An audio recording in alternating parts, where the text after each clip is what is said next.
He was a millionaire used to dominating everything and everyone around him. She, a young virgin assistant, discreet and delicate, who had never been touched by anyone. But when she agrees to go out with another man, his pride turns into a destructive jealousy. If you like love and romance stories, watch until the end, subscribe to this channel, and leave a comment saying where you're listening from. Stay tuned. The silence in the penthouse apartment on the Upper East Side was broken only by the soft hum of the air conditioner and the distant sound of traffic rising from Park Avenue. Michael Thornton observed the city through the enormous glass windows, hands buried in the pockets of his impeccable Italian suit, his face a mask of calculated serenity. 42 years of life had taught him that feelings were dangerous luxuries, and he preferred the safety of coldness to the unpredictable chaos of emotions. Thornton Capital occupied 3 entire floors of one of the most imposing buildings in New York's financial district. Michael had built his empire with the same precision with which he executed a chess move, each step calculated, each risk measured, each relationship maintained at the safe distance of professional cordiality. His employees respected him, his partners feared him, and his ex-girlfriends remembered him with a mixture of admiration and resentment. "The man of marble," they whispered in the corridors of the stock exchange, and he didn't mind the nickname. Marble was resistant, enduring, immune to time and bad weather. That March morning, while reviewing the quarterly reports, his executive assistant, Tanya, knocked on the frosted glass door that separated his office from the rest of the corporate world. She entered with her usual mechanical efficiency, but there was something different in her posture. "Mr. Thornton, I need to discuss my replacement," said Tanya, nervously adjusting her glasses. "My husband has been transferred to Boston, and I can no longer postpone the move." Michael looked up from his papers, irritated by the interruption to his perfectly orchestrated routine. Tanya had worked for him for 5 years, knew every peculiarity of his schedule, every preference in his meetings, every nuance of his volatile temperament. Finding a replacement would be like training a new instrument in an already tuned orchestra. "When do you need to leave?" he asked, turning his eyes back to the computer. "Within 2 weeks, but I've already found an exceptional candidate. Olivia Wells. Communications degree, specialization in executive management, excellent references. She's coming from Westchester and has experience with complex personalities." The last comment made Michael raise an eyebrow. Tanya knew exactly what he was like, and if she considered someone suitable to handle his complex personalities, perhaps it was worth meeting this Olivia. "Schedule the interview for tomorrow at 9, he said, dismissing her with a gesture. The next day, Olivia Wells arrived 15 minutes before the scheduled time. Michael observed her from his office window as she spoke with the receptionist in the lobby. Even from a distance, there was something intriguing about her delicate gestures, the way she nervously touched the discreet necklace on her neck, the upright posture that revealed a refined education. She wore a modest navy blue dress, flat shoes, and a small brown leather bag. Nothing that would draw attention, but for some reason he couldn't look away. When she entered his office, Michael caught a subtle scent of lavender that contrasted with the antiseptic odor of the corporate environment. Olivia was about 28, with brown hair tied in a low bun, green eyes that looked at him directly, without the nervous submission he was accustomed to seeing in candidates. There was a serenity about her that disarmed him for a moment. "Mr. Thornton," she said, extending her hand firmly. "Thank you for the opportunity." The interview lasted 40 minutes. Olivia answered questions precisely, but unhurriedly. She spoke about her previous experience at a family business in Westchester, about her organizational methods, about her availability for flexible hours. She mentioned that she had recently moved to New York to take care of family matters and needed professional stability. She didn't elaborate on personal details, and Michael admired this discretion. People who knew how to maintain boundaries were rare and valuable. "Why did you leave Westchester?" he asked, observing how she hesitated for a fraction of a second before answering. "Sometimes we need to start over in places that don't carry our shadows," said Olivia, and something in the way she pronounced the word shadows sent a strange pang through Michael's chest. He hired her on the spot. Olivia started working the following Monday. In the first few days, Michael barely noticed her presence, occupied with a complex merger that required all his attention. But gradually, small details began to infiltrate his ordered routine. The reminders she left on his desk were handwritten in an elegant cursive that contrasted with the digital fonts that dominated his world. She organized his appointments intuitively, grouping meetings by geographical proximity and the temperament of those involved, as if she had always known his idiosyncrasies. And there was the perfume, that discreet lavender scent that lingered in the air even after she left the room, creating a strangely welcoming atmosphere in an environment that he had always deliberately kept impersonal. Michael began to associate that smell with a sensation he couldn't name, something between tranquility and restlessness, like the calm that precedes a storm. Gradually, he began to observe her, the way she greeted other employees with a genuine smile, how she organized papers in perfectly aligned stacks, how she drank coffee without sugar while reading reports with an almost meditative concentration. Olivia didn't try to impress anyone, didn't participate in office gossip, didn't seek attention.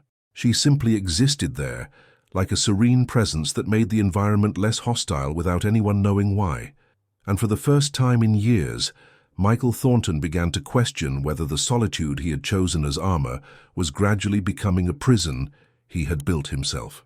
3 weeks after Olivia started working at Thornton Capital, Michael realized he was arriving at the office earlier. Not out of necessity, his schedule continued to be filled with the same military precision as always, but because of a restlessness he couldn't name. He found himself watching the glass door that separated his office from the administrative area, waiting to see her arrive in that discreet floral dress and the leather bag she carried as if it held secrets. Olivia maintained a routine that he had unwittingly begun to memorize. She arrived at 8 o'clock sharp, greeted the security guard with a nod, stopped in the kitchen to prepare tea, never coffee, and only then went to her desk. She opened her computer, checked emails, and then organized his agenda for the day, always leaving a handwritten note with observations that demonstrated an almost telepathic understanding of his preferences. Meeting with Morgan Stanley at 2 p.m. Suggest postponing lunch by 30 minutes. You're more focused when you don't feel pressured by time, said one note. Or, new client, possible nervousness. Meeting room 3 has better natural light, makes the environment less intimidating. Small observations that revealed an attention to detail that went far beyond professional competence. Michael began to catch himself looking for excuses to call her into his office. He unnecessarily questioned reports, asked for clarifications about appointments he already perfectly understood, invented urgencies that could wait. Olivia responded with the same serenity as always, but he noticed how she sometimes looked at him with contained curiosity, as if trying to decipher something that he himself didn't understand. It was on a rainy afternoon that his facade of indifference began to crack. The air conditioning had broken down on the floor, and the windows were open to relieve the humid heat typical of New York in April. Olivia was at her desk, typing a report, when a gust of wind made the papers fly around the room. She quickly got up to collect them, and for a moment stood near the window, her hair loose for the first time since he had met her, waving in the wind that brought the smell of rain. Michael stopped breathing. It wasn't just her beauty, though she was undoubtedly beautiful, with that natural elegance that dispensed with artifice. It was the vulnerability he glimpsed in that moment, the way she closed her eyes for a few seconds and smiled at the rain, as if absorbing something that only she could feel. There was a sweet melancholy on her face, an untold story that made him want to cross the room and touch that hair dancing in the wind. When Olivia realized she was being watched, her eyes met his through the glass door. For an eternal moment, they gazed at each other in silence, and Michael felt something he hadn't experienced in years, the desire to surrender to the unknown. But the moment dissolved when she looked away, tied her hair back again, and returned to work with her usual efficiency. That night, Michael couldn't concentrate on anything. He returned to his empty apartment on the Upper East Side and stood before the panoramic window, looking at the city lights without really seeing them. For the first time in years, the solitude he had cultivated like a Zen garden seemed suffocating. He opened a bottle of red wine, a Barolo he had been saving for special occasions that never came, and tried to understand what was happening to him. Olivia Wells was just an employee, a competent assistant who had brought organization to his routine and nothing more. But then why did her perfume remain stuck in his nostrils, even hours after she had gone? Why did he catch himself imagining what it would be like to hear her voice outside the professional context, talking about books, about music, about the dreams she kept in those green eyes that seemed to contain entire oceans. The next morning, he arrived at the office determined to maintain the professional distance that had always been his trademark. But Olivia had left a different note on his desk. This time it wasn't about appointments or meetings. It was a small handwritten observation. "I noticed that you like classical music. I heard Chopin playing softly in your office yesterday. There's a New York Philharmonic concert tonight at Lincoln Center. I thought it might interest you." Michael read the note 3 times. How had she noticed his musical preference? He barely played music in the office, and when he did, it was always at a very low volume. The observation revealed an attention that went far beyond what he expected from any employee. And there was something more. For the first time, Olivia had allowed herself a personal suggestion, crossing the invisible line that separated the professional from the intimate. At 6 in the evening, when most of the employees had already gone home, Michael called Olivia into his office. She entered with her usual posture, but he noticed a slight hesitation in her movements, as if she too was aware that something had changed between them. "The concert you mentioned," he said, keeping his voice neutral. "Are you interested in classical music?"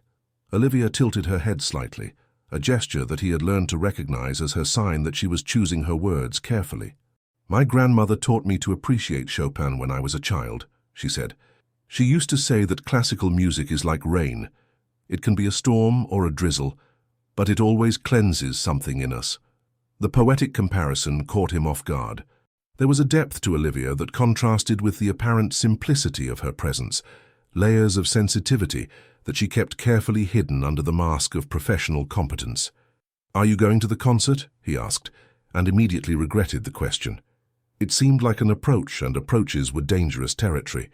"No," said Olivia, and for the first time since he had met her, he saw a flash of sadness in her eyes.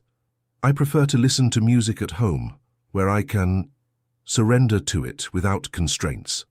Michael nodded and dismissed her, but her words echoed in his mind for the rest of the night. Surrender without constraints. There was something deeply intimate in that phrase, a suggestion of vulnerability that he recognized because it was exactly what he had been avoiding for so many years. Olivia Wells carried secrets, and for the first time in his life he wanted to know them all. The month of May brought a strange routine for Michael. For the first time in years, he began to pay attention to the insignificant details that composed the days. The way Olivia folded tissue paper before throwing it away, how she always carried a small leather notebook in her purse, and sometimes wrote things down during lunch, how she smiled at the plants she had placed in the reception area without asking anyone's permission. Small transgressions that he should disapprove of, but which inexplicably enchanted him. Olivia had brought life to an environment that he had deliberately kept sterile. The plants, 2 ferns and a snake plant that she religiously watered every morning, created points of green that softened the straight lines of the office. She had reorganized the arrangement of chairs in the waiting room, creating a more welcoming setup that made clients feel less intimidated. Subtle changes that improved the environment without fanfare, as if she had a natural gift for healing sick spaces. It was by observing these small transformations that Michael began to question when he had become so disconnected from the world around him. How many years had it been since he noticed whether there were flowers in the city, whether the sky was blue or grey, whether the people around him were happy or sad?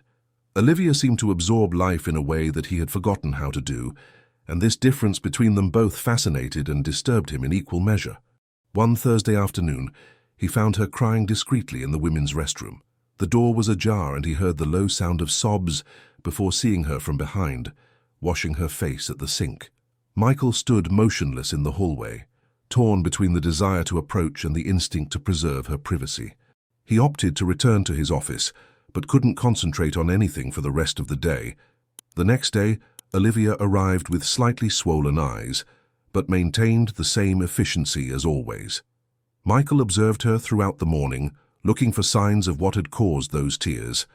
It was only when she took a personal call, something that rarely happened, that he managed to catch fragments of the conversation. "I know it's hard, Grandma, but the doctors said there's still time." He heard her voice, low and controlled. "No, I don't need to come back now. The treatment here in New York is working and I'm managing to pay." "Grandma, I promise I'll visit you at the end of the month." When Olivia hung up, She remained motionless for a few minutes, looking out the window with an expression of weariness that she rarely let show. Michael felt a strange pang in his chest, something between compassion and a primitive need to protect her from whatever was causing that pain. That afternoon, he broke a protocol he had maintained for years. He called Olivia for a conversation that had nothing to do with work. "Sit down," he said, indicating the leather armchair in front of his desk. Olivia obeyed, but maintained an upright posture, as if expecting a reprimand. "Is everything all right with you?" The question caught her off guard. Olivia blinked several times, as if recalibrating her understanding of the situation. "Sir," she said, genuinely confused, "yesterday you seemed troubled. I want to know if there's anything I can do to help." For a moment, Olivia's professional mask faltered. Michael saw the woman behind the employee, vulnerable, tired, carrying too much weight for her delicate shoulders. She opened her mouth as if to speak, then closed it, as if fighting against the impulse to open up. "My grandmother is sick," she finally said. "Cancer. She lives in Westchester, and I came to New York because the treatment is better here, but leaving her alone is proving harder than I imagined." Michael nodded, absorbing the information. Now it made sense. The sudden move to the city, the need for professional stability, the air of melancholy that she sometimes carried when she thought no one was looking. "Do you need time to visit her?" he asked. "No, sir. I can manage everything on weekends." "Olivia," he said, and the sound of her name in his voice seemed more intimate than he intended. "If you need flexibility in your hours or an advance on your salary to cover the treatment, let me know."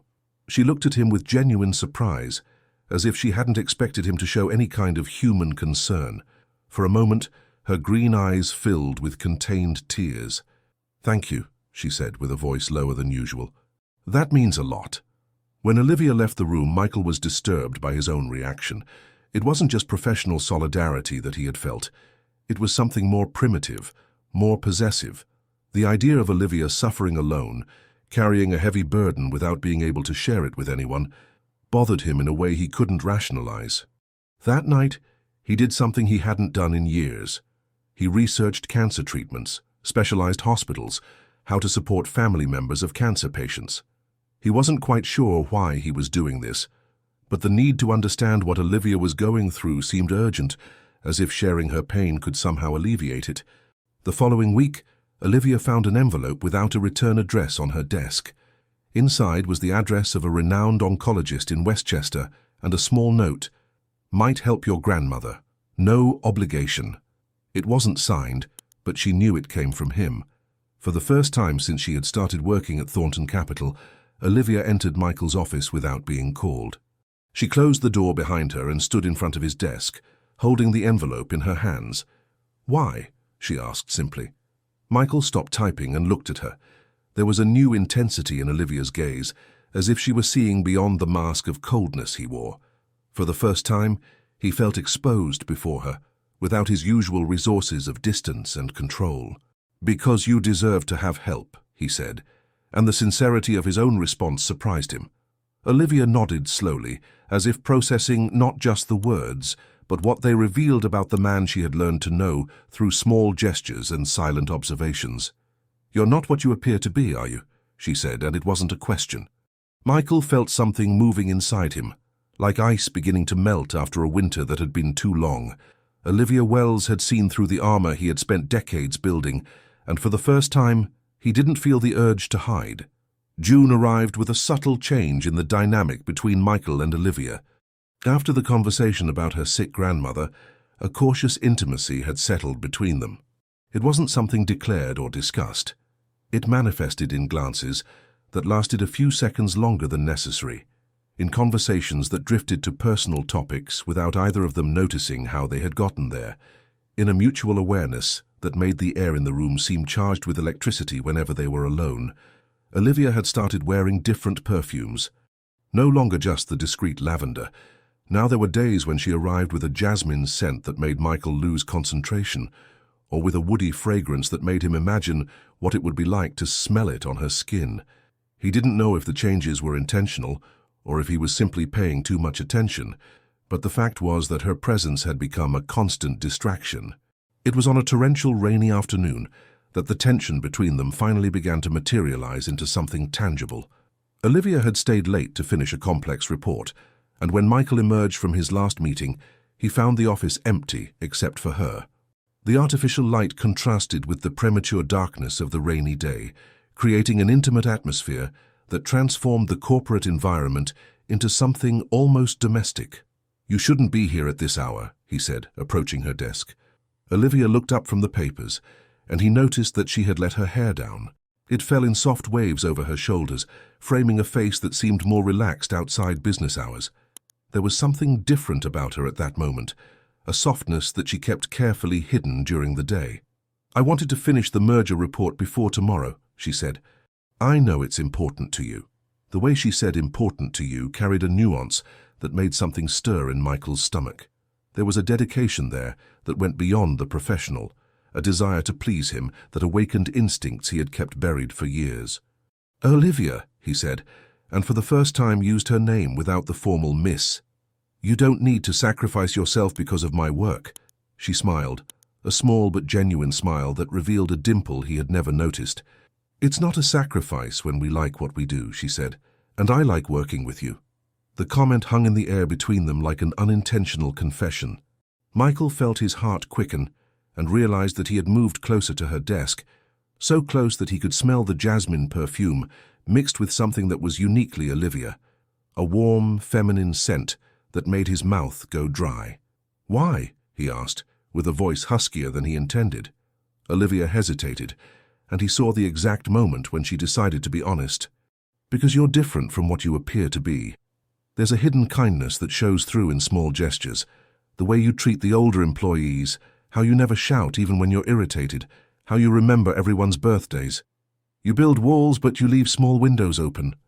Michael remained silent, absorbing her words. No one had ever described him that way, as someone who hid kindness instead of hardness. Olivia had seen something in him that he himself didn't recognize, and this perception left him simultaneously vulnerable and fascinated. "And you?" he said, surprising himself with his own audacity. "What windows do you leave open?" Olivia blushed slightly, but kept her gaze fixed on his. "Few," she admitted. "I learned early that it's safer to keep the curtains closed." There was a story behind that phrase, Michael knew. A past that explained the caution with which Olivia moved through the world, the way she maintained distances even when she came close. He wanted to know that story, wanted to map every emotional scar that had made this woman both so strong and so careful. The moment was interrupted by the sound of his cell phone ringing. It was Ashley, his ex-fiancée, and Michael hesitated before answering. They hadn't spoken in months, and a call at this hour could only mean some kind of emergency.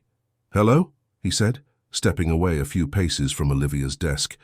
"Michael, sorry to call so late." Ashley's voice sounded fragile, different. I need to tell you something. Can I see you tomorrow?" He looked at Olivia, who had gone back to focusing on the papers, pretending not to pay attention to the conversation, but there was a new tension in her shoulders, a stiffness that hadn't been there before. "Of course," he said. "You can come to the office around 6. When he hung up, Olivia was already putting the papers in the folder. "I'll finish this at home," she said, avoiding looking at him directly. "Olivia," he called, but she was already heading for the door. "Good night, Mr. Thornton," she said, returning to formality like armor. Michael was left alone in the office, listening to the sound of her heels moving away down the corridor. Ashley's call had broken something delicate that was building between them, had brought back the reality that he had a past, commitments, a life outside that intimate bubble that had formed in the dark room. But as he drove back to the Upper East Side, he couldn't get the image of Olivia with her hair down out of his mind, the way she had blushed when he asked about her open windows, the jasmine perfume that still seemed stuck in his nostrils. For the first time in years, Michael Thornton admitted to himself a truth he had been avoiding for weeks. He was falling in love with Olivia Wells. And this discovery terrified him more than any financial crisis or business decision he had ever faced. Because unlike business, where he controlled all the variables, love was unknown territory, a place where all his carefully constructed strategies served no purpose. That night, Michael stayed up late, looking at the city through the windows of his apartment and trying to understand when Olivia had become more important than his own peace of mind, when he had begun to dream of brown hair and jasmine perfume, of shy smiles and gazes that seemed to see through his soul. And, more importantly, what he would do with Ashley the next day, knowing that any conversation about the past seemed like a betrayal of the future he was beginning to imagine alongside Olivia. Ashley arrived at the office on Friday at exactly 6, as arranged.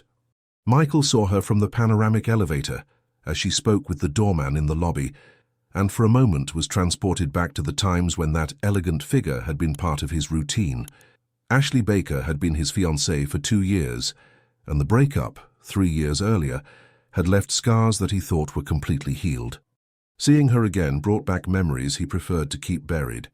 Olivia had left early that day, said she needed to take her grandmother to an appointment in Westchester, but Michael knew there was something more behind the early departure. Since Ashley's call the night before, Olivia had maintained a professional distance that hurt more than he wanted to admit. It was as if she had realized that the intimate moment between them had been an intrusion into territory that didn't belong to her. Ashley came up alone in the elevator. When the doors opened on the Thornton Capitol floor, Michael felt a knot in his stomach that had nothing to do with romantic nostalgia. It was pure anxiety, the fear that the past could contaminate something fragile and precious that was trying to be born in his life. She was different, thinner, with a paleness that makeup couldn't completely disguise. Her blonde hair was shorter, in a cut that gave her face a fragility that didn't match the Ashley he had known, always strong, determined, the owner of a confidence that bordered on arrogance. "Are you okay?" was the first thing he said when she entered his office. Ashley smiled, but the smile didn't reach her eyes. "Straight to the point, as always," she said, sitting in the armchair in front of his desk. "No, Mike, I'm not okay." The affectionate nicknames she used when they were engaged sounded strange in the corporate environment. Michael felt displaced, as if he were playing a role he no longer knew how to interpret. "What happened?" he asked, keeping his voice neutral.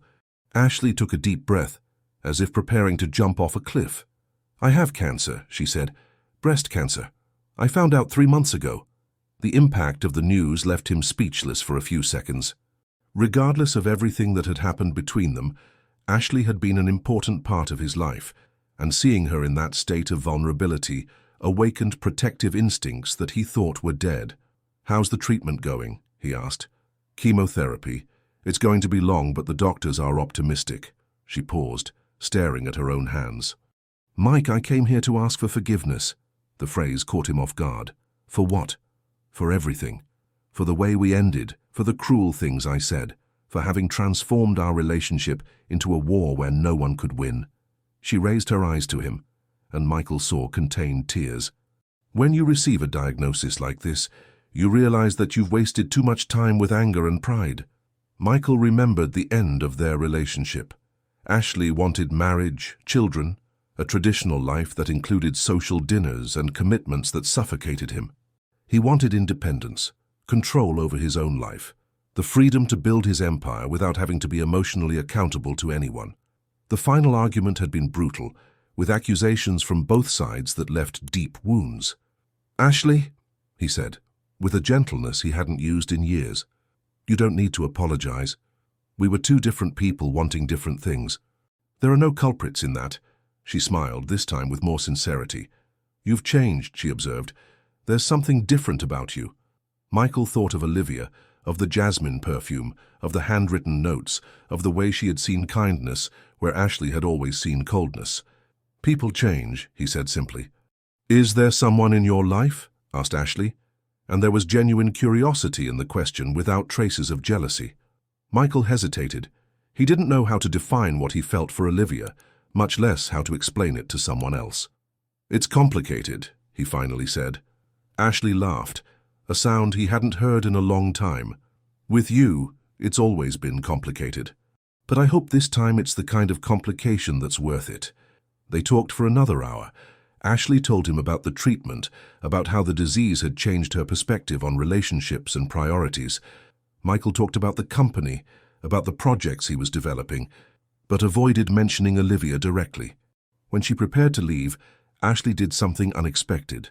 She hugged him. "Be happy, Mike," she whispered in his ear. "You deserve it, even if you don't believe it."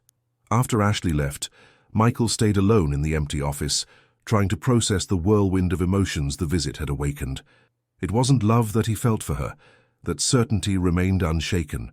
But there was a melancholy for the person he had been when they were together, for the inability he had had to fully commit to any relationship. He thought of Olivia, of how she had distanced herself when she realized he had a romantic past about to resurface. The delicacy with which she dealt with emotions, both her own and others, contrasted violently with the way he and Ashley had mutually destroyed each other at the end of their relationship. On Saturday morning, he received a message from Olivia. "Mr. Thornton, my grandmother is hospitalized for more detailed exams. I need to stay in Westchester until Monday. I apologize for the inconvenience." The formality of the message bothered him more than it should have. It was as if Olivia had backtracked on the intimacy they had built, as if Ashley's presence in his life had reconfigured the boundaries between them.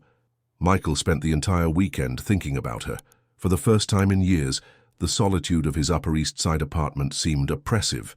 He found himself imagining what it would be like to have Olivia there, reading a book in the armchair next to the window, preparing tea in the kitchen he rarely used, filling that aseptic space with the life she brought wherever she went. But there was something more disturbing in those thoughts, the awareness that Olivia carried secrets, a past that made her cautious with relationships. She had mentioned that she had learned early to keep the curtains closed, and that phrase echoed in his mind like a warning. Olivia Wells was not a woman who would surrender easily, and he was beginning to realize that perhaps he didn't know how to win someone who had learned to protect herself with the same mastery with which he protected himself. On Monday morning, when Olivia returned to work, there was a new distance between them. She greeted him with her usual cordiality, but avoided being alone with him, left the room whenever she perceived that a conversation was drifting towards the personal. It was as if she had decided that the intimate moment on the rainy night had been a mistake that couldn't be repeated. And for the first time in his life, Michael Thornton found himself in the position of wanting something he didn't know how to conquer, desiring someone who seemed determined to stay out of his reach. July brought a subtle but devastating change to Michael's routine. Olivia had resumed work with the same efficiency as always, but there was an invisible barrier between them that he didn't know how to cross.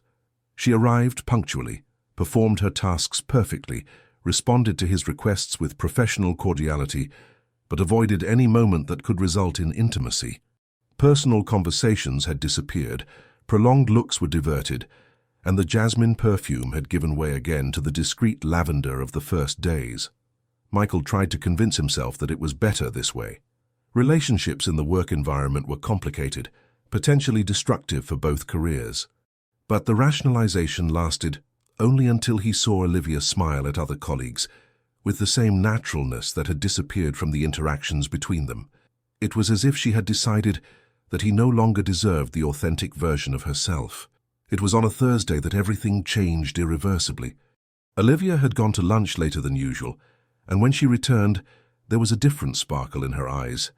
It wasn't exactly happiness, but a kind of contained expectation, as if she were carrying a pleasant secret that warmed her from within.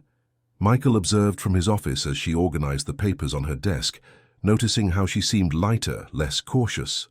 At 4 in the afternoon, Olivia's phone rang. It was a personal call, and although she spoke softly, Michael managed to catch fragments of the conversation through the half-open door.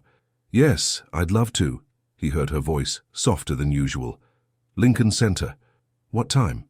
A pause. "Perfect. We'll meet there then." When Olivia hung up, she spent a few minutes looking out the window with a small smile on her lips. It was the first time Michael had seen her genuinely happy since the episode with Ashley, and the discovery that this happiness had nothing to do with him was like a punch to the stomach. Michael spent the rest of the afternoon trying to concentrate on work, but his mind constantly returned to the call.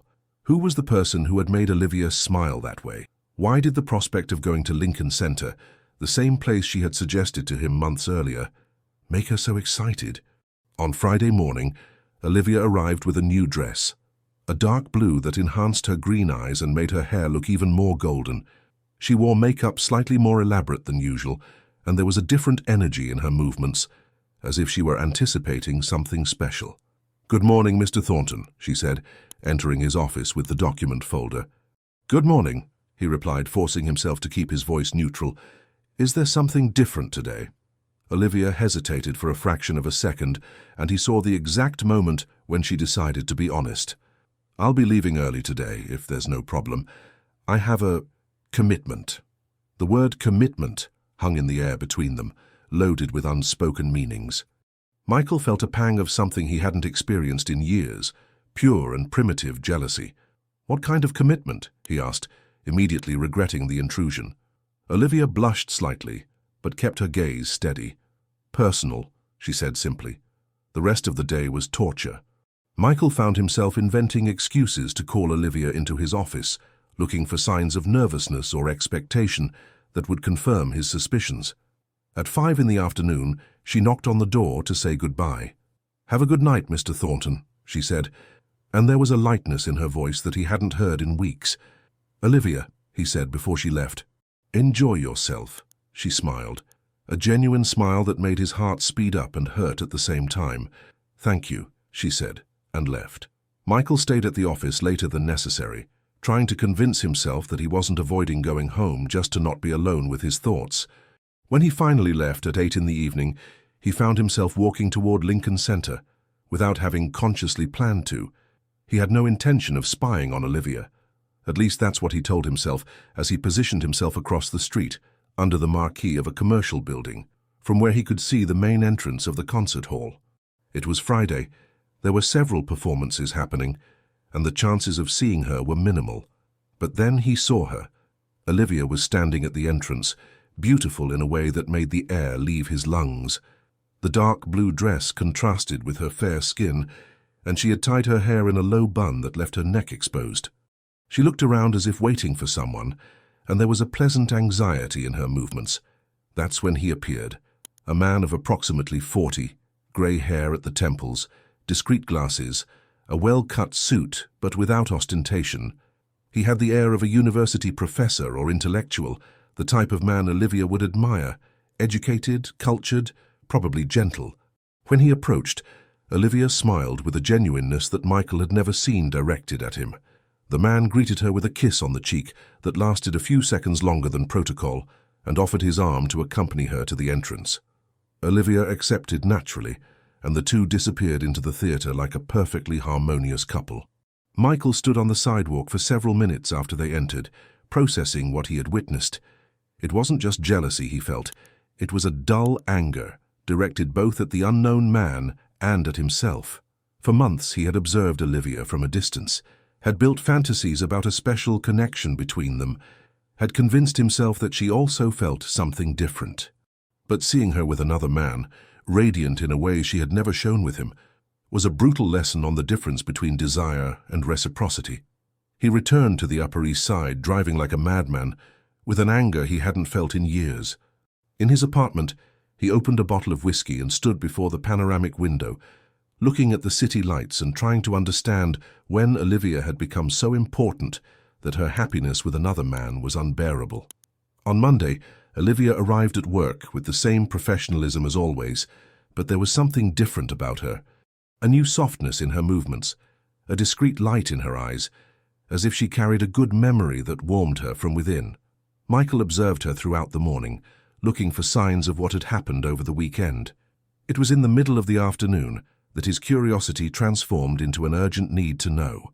"Olivia," he called, when she entered his office with a report. "How was your weekend?" She hesitated, as she always did when the conversation drifted to the personal. "It was pleasant," she said cautiously. "Was the theater good?" he insisted, knowing he was crossing boundaries. Olivia looked at him with surprise, as if trying to decipher how he knew about the theater. "It was," she said simply, but there was a new defensiveness in her posture. "Who did you go with?" asked Michael, and immediately realized he had gone too far. Olivia's face closed completely. She placed the report on the desk with more force than necessary and stared at him with a coldness he had never seen. "Mr. Thornton," she said, with a controlled but cutting voice. "My personal life is not a matter that concerns work." And she left the room without waiting for a response, leaving Michael alone with the certainty that he had just destroyed any chance of recovering the intimacy that had existed between them. The weeks that followed the confrontation about the theatre were the most tense since Olivia had begun working at Thornton Capital. She maintained an icy cordiality that was worse than any open conflict, fulfilling her obligations with technical perfection, but without any trace of the warm efficiency that had characterized her work before. Michael felt like a stranger in his own office, observing Olivia interact normally with all the other employees, while reserving for him only the minimum necessary professional communication. The man from the theatre, whom Michael discovered was named Thomas through a discreet investigation that later deeply embarrassed him, was a literature professor at NYU and also worked with restoration of old books. A widower for 3 years, no children, with an impeccable reputation both professionally and personally. The type of man any sensible woman would choose: stable, kind, intellectually stimulating, without the inner demons that haunted men like Michael. Olivia began leaving early on Fridays, always with the excuse of personal commitments that she didn't deign to elaborate on. On Saturdays, when Michael passed through the West Village during his solitary morning runs, he sometimes saw her walking hand in hand with Thomas through the streets or sitting with him in some cafe in Soho. She seemed relaxed in these moments, laughing at things he said, with a naturalness that contrasted violently with the tension she maintained at the office. It was on an August afternoon that the situation reached its limit.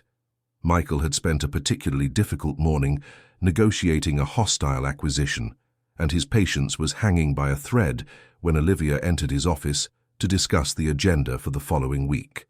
She was wearing a green dress that enhanced her eyes, and there was a discreet mark on her neck that could have been an insect bite, but which awakened in Michael a primitive fury that he couldn't control. "Your Fridays are getting very busy lately," he said, without raising his eyes from the papers. Olivia stiffened but kept her professional voice. "My personal hours don't interfere with work, Mr. Thornton." "Don't they?" He finally looked at her, and there was a dangerous intensity in his eyes. "You've been distracted, Olivia, coming in late, leaving early, with your head clearly somewhere else." "I've never been late," she said with a cutting coldness, "and my work continues to be executed with the same quality as always." "Really?" "And the Johnson & Associates report that should have been ready yesterday." Olivia blinked, confused. "I wasn't asked for any Johnson & Associates report." Michael stopped. She was right. He had invented the demand in the heat of the moment, driven by an anger that had nothing to do with professional competence, and everything to do with jealousy that consumed him from within. "You're right," she said with a dangerously low voice. "It wasn't requested, because you're inventing problems in my work." The silence that followed was loaded with a tension that made the air in the room almost unbreathable. Olivia looked at him with an expression that mixed disappointment and something that seemed dangerously close to disgust. "Why are you doing this?" she asked. Michael felt cornered, exposed in a way he hated. Her question demanded an honesty that he didn't know how to give, an admission of feelings that terrified him. "Doing what?" he said, in a pathetic attempt to evade. "Sabotaging me, testing me, observing me as if I were your property being used by someone else." The precision of the analysis was like a slap in the face. Olivia had seen through all his maneuvers, had identified exactly what he was doing and why, and the way she said property carried an accusation that made him feel small and petty. "Olivia." "No," she said, cutting him off. "Don't call me by my name as if we were intimate. You lost that right when you decided you could interrogate me about my personal life, as if I owed you explanations." Michael felt something shattering inside him. Olivia's coldness was worse than any explosion of anger. It was the kind of disappointment that comes when someone reveals themselves to be exactly the mediocre person you hoped they wouldn't be. "You don't understand," he said, in a desperate attempt to explain the inexplicable. "I understand perfectly," said Olivia. "You got used to being observed and admired from afar, and when you realized I might do that, you decided it was your right. But I'm not a trophy, Mr. Thornton. I'm a person, with the right to build my own happiness without having to ask permission from a man who never offered me anything beyond possessive looks." Her words were like blades, cutting through all the justifications he had built for his behavior. Olivia had summarized in a few sentences everything that was wrong with the way he had dealt with his feelings for her. "I feel," he began, but she interrupted him again. "What you feel is irrelevant," she said, Because you never had the courage to be honest about it, you preferred to observe me like a predator, as if I were a problem to be solved or an object to be conquered. Olivia took a deep breath as if preparing for a dive. Thomas asked me to marry him yesterday, she said, and the words hit Michael like bullets. And I'm going to accept, because he offers me something that you never managed to, the security of being seen as a whole person, not as a fantasy or an obsession. Michael's world collapsed in that moment. It wasn't just the loss of Olivia. It was the brutal awareness that he had destroyed any chance they might have had with his own cowardice and possessiveness. "Olivia, please," he said, and there was a desperation in his voice that she had never heard before. She looked at him for a long moment, and he saw something akin to pity in her eyes. "You're an intelligent man, Mr. Thornton, but intelligence without emotional courage is just a sophisticated form of cowardice." Olivia left the room, and Michael was left alone with the certainty that he had lost the only person who had managed to see beyond his armor, the only woman who had made him question whether the solitude he had chosen was really protection or just an elaborate way of punishing himself. That night he drank alone in his Upper East Side apartment, looking at the city lights and trying to understand how he had managed to transform love into possessiveness, desire into control, admiration into destructive jealousy. And for the first time in years, Michael Thornton cried, not from pain but from shame for having become exactly the type of man a woman like Olivia could never love. Olivia didn't show up for work the following Monday, nor on Tuesday. On Wednesday, Michael received a formal email informing him that she had requested resignation for personal reasons and that her belongings would be collected by a third party during lunch hour. The bureaucratic coldness of the message was more painful than any direct confrontation could have been. Michael spent the following days in a state of torpor that the employees of Thornton Capital had never witnessed before. He arrived late, left early, cancelled important meetings without explanation. His desk, previously impeccably organized, accumulated unread papers. The man known for his precision and absolute control over every aspect of his corporate life had become a ghost of himself. It was Patricia, the HR supervisor, who finally had the courage to confront him about the obvious decline in his performance. "Mr. Thornton, I need to talk to you about Olivia Wells," she said, entering the room without being announced, something no one would dare to do under normal circumstances. Michael looked up from the papers he was pretending to read, and Patricia was startled by his appearance. He had lost weight, had deep, dark circles under his eyes, and his impeccable suits were wrinkled as if he had slept in them. "What about Olivia?" he asked with a hoarse voice. "She approached me before resigning," said Patricia, sitting down without being invited. "She said there was a personal misunderstanding that made it impossible to continue working here." Michael closed his eyes, as if the words were physical blows. "Did she say anything else?" "She said you weren't to blame, that the responsibility was hers for having allowed professional boundaries to be crossed." Patricia paused. "But, Mr. Thornton, I've known Olivia for months. She's not the type of person who runs away from problems. If she left, it was because she felt she had no alternatives." The words echoed in the empty room long after Patricia left. Olivia had taken responsibility for something that was entirely his fault, had protected his professional reputation, even after being treated in an unacceptable manner. The generosity of the gesture made him feel even smaller. That night, Michael did something he hadn't done in 15 years. He called his psychologist. Dr. Samantha Reed had accompanied Michael during the crisis that followed the end of his relationship with Ashley, but he had abandoned the sessions as soon as he felt functionally stable, his own words at the time. Now sitting in the familiar office in Greenwich Village, he felt like a troubled teenager, being forced to face his own failures. "You're in love," said Dr. Reed, after listening to a carefully edited summary of the events. "I was," corrected Michael. "She's going to marry another man." "No, Michael, you are in love. Being in love is not conditional on what the other person feels or does. It's your state, independent of external circumstances." She paused, observing him with the clinical attention he had forgotten. "The question is, what are you going to do with this love?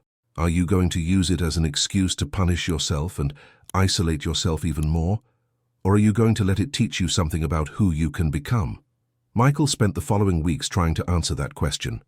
He returned to therapy religiously, forced himself to maintain a work routine, started attending piano lessons, something he had abandoned in adolescence when he decided that music was a weakness he couldn't afford. It was through music that Olivia returned to his life, even without being present. The piano teacher, an elderly gentleman called Maestro Sullivan, had suggested that he choose a piece that had personal meaning to work on technique and expression simultaneously. Michael chose Clair de Lune by Debussy, the only music he remembered having heard his grandmother play when he was a child, before she died, and he learned that showing emotions was a dangerous luxury. Playing the piano revealed itself to be a form of painful meditation. The keys demanded a delicacy that contrasted with the hardness he had cultivated for decades. Each wrong note was a reminder of how he had become disconnected from his own sensitivity. Each progress in the music was a small victory against the emotional rigidity that had almost destroyed any chance of loving or being loved. It was during one of these piano sessions on an October night that Ashley called. "Mike, I need to tell you something," she said, without preamble. "How's the treatment going?" he asked, genuinely concerned. "Better. The doctors are optimistic." She paused. "But that's not what I want to talk about. It's about Olivia Wells." The name hit Michael like lightning. Since her resignation, no one had mentioned Olivia in his presence, as if the entire company had conspired to protect him from painful reminders. "What about Olivia?" he asked, trying to keep his voice neutral. "She's working at a support house for women victims of domestic violence. A friend of mine knows her work there. Mike, did you know that she herself was a victim of psychological abuse when she was younger?" The world stopped around Michael. Suddenly, everything made sense. Olivia's caution with relationships, the way she had reacted to his possessiveness, the firmness with which she established boundaries. She wasn't just protecting herself, she was protecting scars that he had never imagined. "No," he said with an almost inaudible voice. "It was a teacher when she was 17, married, much older, made her believe he loved her, then humiliated her publicly when his wife found out. There was a scandal at the school. She had to move away." Ashley paused.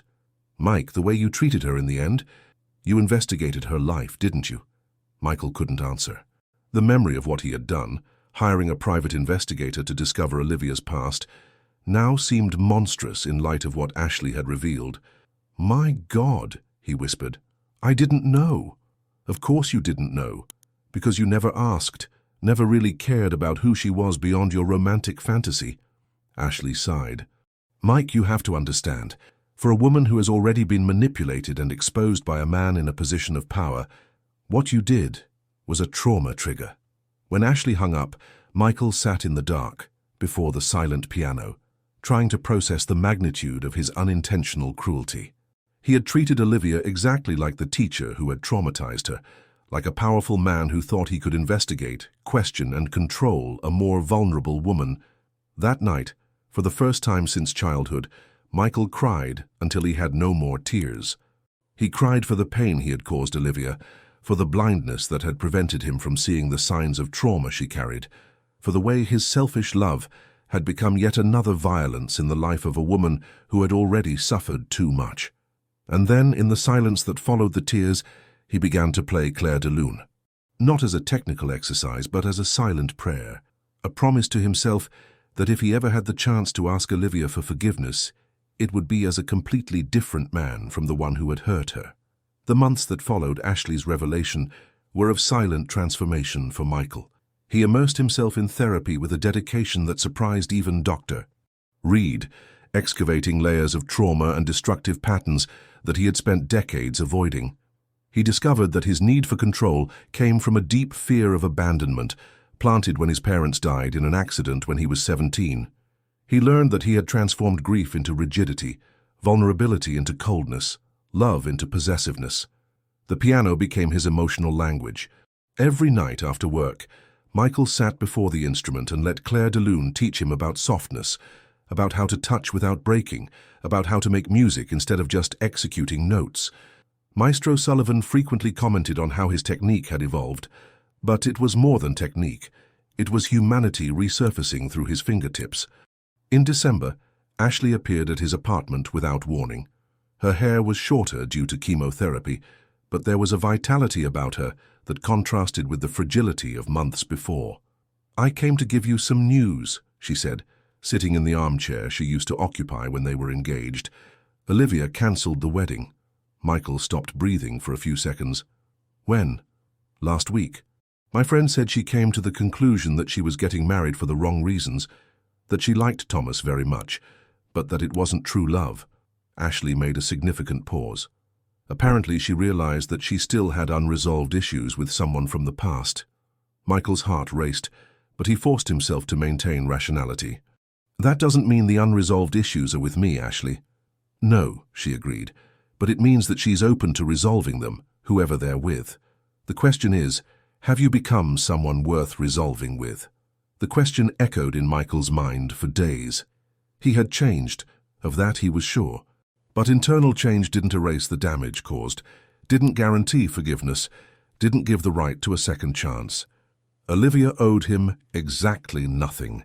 It was on a January morning, while walking through the West Village after a particularly intense therapy session, that he saw her. Olivia was across the street, coming out of a simple commercial building that Michael recognized as the NGO where she worked. She wore a simple white cotton dress and carried a worn leather folder. She was thinner, with a more angular face, but there was a serenity about her that hadn't existed when she worked at Thornton Capital. It was as if she had found her place in the world. Michael observed her for a few minutes, hidden in the shadow of a marquee. Olivia greeted the doorman with a smile, stopped to pet a stray cat, bought a fruit from a street vendor. Small gestures that revealed a connection with life that he deeply envied. When she began walking in his direction, Michael found himself faced with a choice: hide or confront the moment he had been avoiding for months. He decided to stay where he was. Olivia saw him when she was a few meters away. She stopped abruptly, and Michael saw the exact moment when recognition transformed into a complex mixture of surprise, caution, and something that could be curiosity. "Mr. Thornton," she said after a few seconds of silence. "Olivia," he said, and it was surprising how pronouncing her name still caused a pang in his chest. "How are you?" She studied him with the green eyes he had spent months trying to forget. Michael knew he was different.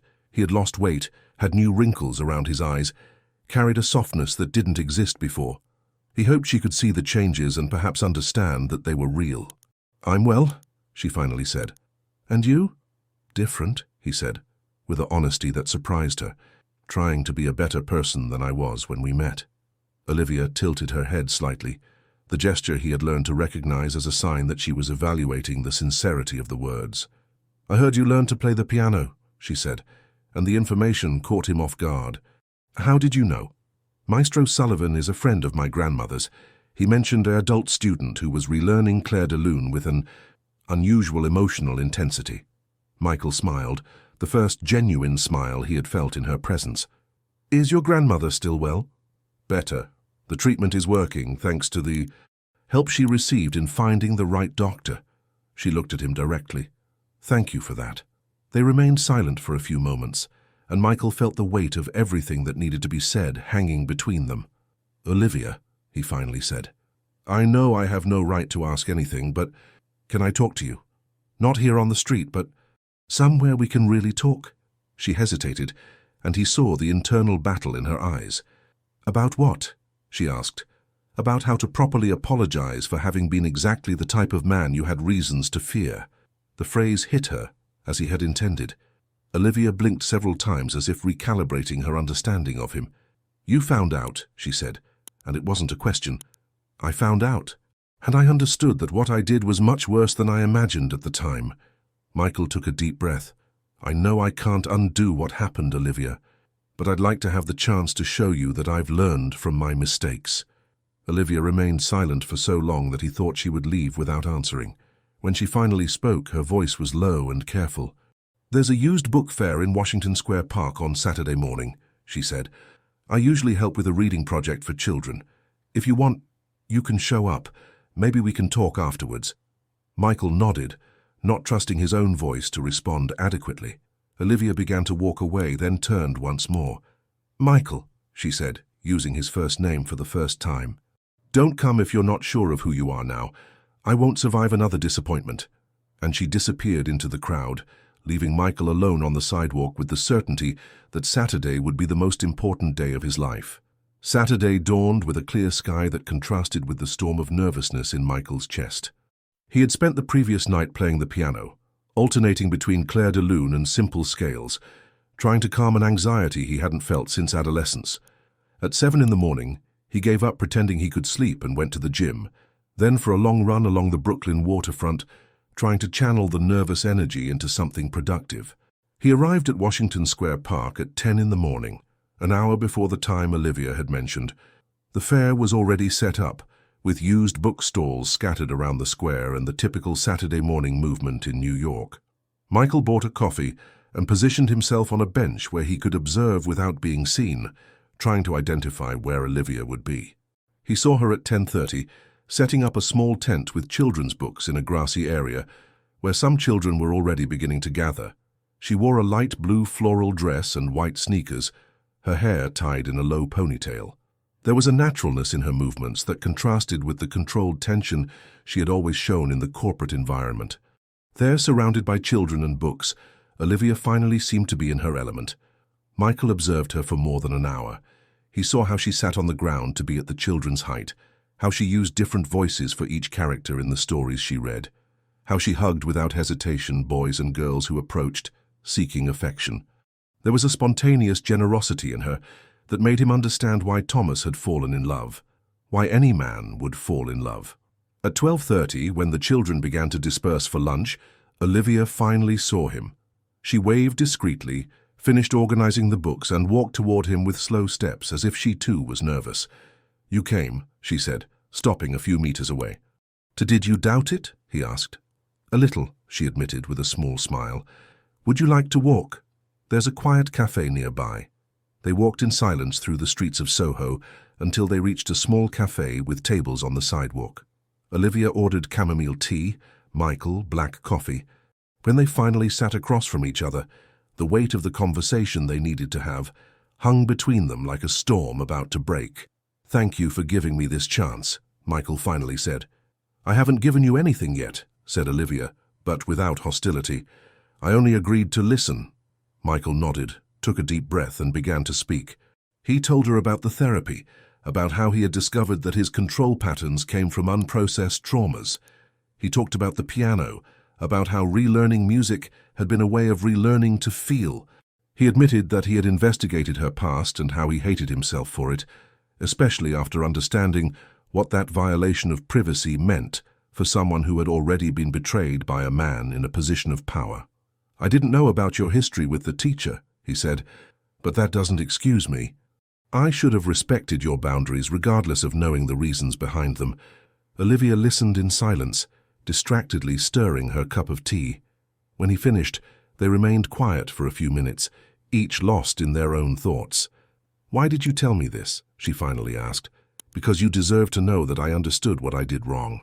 And because I wanted you to know that the person who hurt you doesn't exist anymore." Olivia smiled, but it was a sad smile. "People don't change like that, Michael. Not completely. No, they don't change completely," he agreed. "But they can learn to make different choices. They can decide to be governed by love instead of fear." She looked at him with curiosity. "And you? Have you made that choice?" "I'm making it every day," he said. "Therapy taught me that change isn't an event, it's a daily process of choosing who you want to be." Olivia nodded slowly, as if evaluating the sincerity of his words. "Ashley told me you cancelled the wedding," said Michael cautiously. "I did," confirmed Olivia. "Thomas is a wonderful man, but I was marrying him for the wrong reasons. To feel safe, to forget other things." "What other things?" Olivia hesitated, then decided to be honest. "You," she said simply. "I was trying to forget you by marrying someone who represented everything you weren't. Gentle where you were possessive, secure where you were unpredictable, open where you were closed." The admission hit Michael like lightning. "Olivia, but that doesn't mean I'm ready to try again," she said quickly. "It only means that I'm honest about my own motives." Michael nodded, trying to process what she had revealed. "What would you need to be ready?" he asked. Olivia remained silent for so long that he thought she wouldn't answer.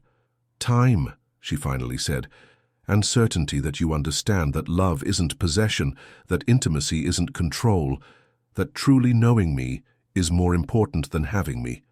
And how can I truly know you if you don't give me the chance? Olivia smiled, the first genuine smile she had directed at him since they had met again.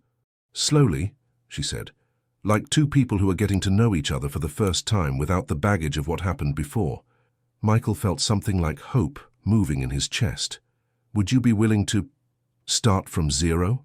He asked. Maybe, said Olivia.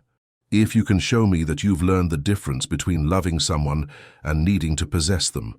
They finished their coffee talking about trivial things, her work at the NGO, his projects at the company, books they had read, places they would like to visit. It was strange and wonderful at the same time, as if they were getting to know each other for the first time, without the layers of tension and misunderstandings that had defined their previous relationship. When they said goodbye at the cafe door, Olivia did something unexpected. She briefly touched his hand. "Thank you for having changed," she said. "Regardless of what happens between us, that matters." Michael looked into her green eyes and saw something that wasn't there months before. Possibility. "Can I see you again?" he asked. "Yes," she said. "But slowly, Michael. No rush, no pressure, no expectations, beyond getting to know each other as the people we are now." 6 months later, on a June afternoon, Michael and Olivia walked hand in hand along the Brooklyn Heights promenade. They had met weekly during all this time, sometimes for coffee, sometimes for walks, once for a concert at Lincoln Center, where she finally saw him play piano in a recital of adult students. Each meeting had been a small discovery, a new layer of intimacy built on the solid foundation of mutual respect. That afternoon, Olivia had told him about the teacher who had hurt her when she was a teenager, not because he asked, but because she finally felt safe to share that part of her story. Michael had listened in silence, holding her hand, offering presence instead of solutions. "Thank you for not trying to fix me," she said when they finished walking. "You were never broken," said Michael. "Just cautious, and you had every reason to be." Olivia stopped walking and turned to him. There were tears in her eyes, but they were tears of relief, not pain. "I love you," she said, and it was the first time either of them had pronounced these words. "I love you too," said Michael. "And I promise to spend the rest of my life proving that I know the difference between loving and possessing." They kissed there, on the Brooklyn Heights promenade, with the sun setting over the water, and the certainty that they had found something rare and precious, a love built on the solid foundation of mutual transformation, conscious forgiveness, and the courage to start over. It wasn't a fairy tale ending. It was better. It was the beginning of a real story built by two people who had learned that true love isn't about finding someone perfect, but about choosing to grow together with someone imperfect, day after day, with patience, honesty, and the humility to always be learning to love better.